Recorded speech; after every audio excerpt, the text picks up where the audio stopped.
Le jeu de paume est un lieu dédié à l'image sous toutes ses formes, de l'invention de la photographie à des pratiques actuelles de l'image, comme des installations et des vidéos. Au jeu de paume, il y a plusieurs services, dont le service éducatif, qui est composé d'une responsable, chargée des publics et des institutions, qui est mon poste, de conférenciers formateurs et une personne en charge de l'administration.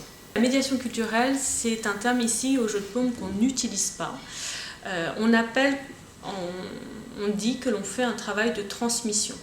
Et ce travail de transmission, pour nous, c'est de créer les conditions d'une rencontre argumentée avec les œuvres sur le long terme. On travaille en partenariat, c'est-à-dire avec des institutions extérieures, avec des établissements scolaires, avec des classes et des enseignants.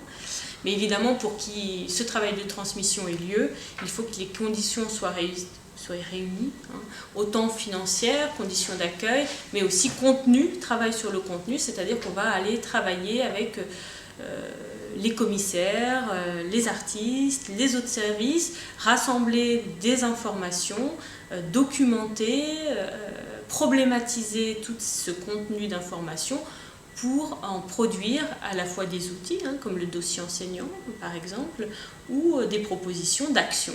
Et là on est vraiment dans les salles, avec les publics, en train de transmettre.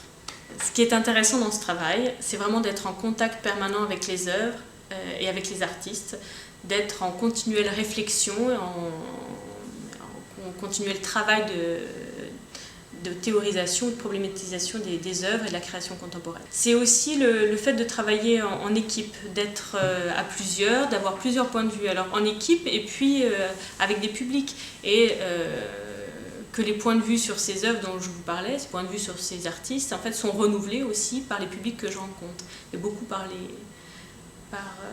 les jeunes et les étudiants par ailleurs. Je crois qu'il n'y a pas de parcours idéal pour arriver à la médiation culturelle.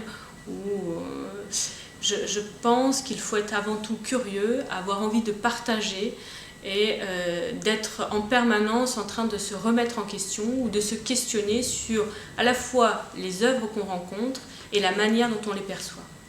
J'ai plusieurs regards sur la photographie, plusieurs approches. D'abord une approche personnelle. Mon arrière-grand-père était photographe pendant la guerre 14-18, aviateur et photographe. Mon grand-père était photographe industriel et moi je suis arrivée dans la photographie un peu par hasard, par les hasards du travail que j'ai fait. C'est un médium et une matière qui n'est pas fixe, dont l'histoire n'est pas encore construite, n'est pas encore faite.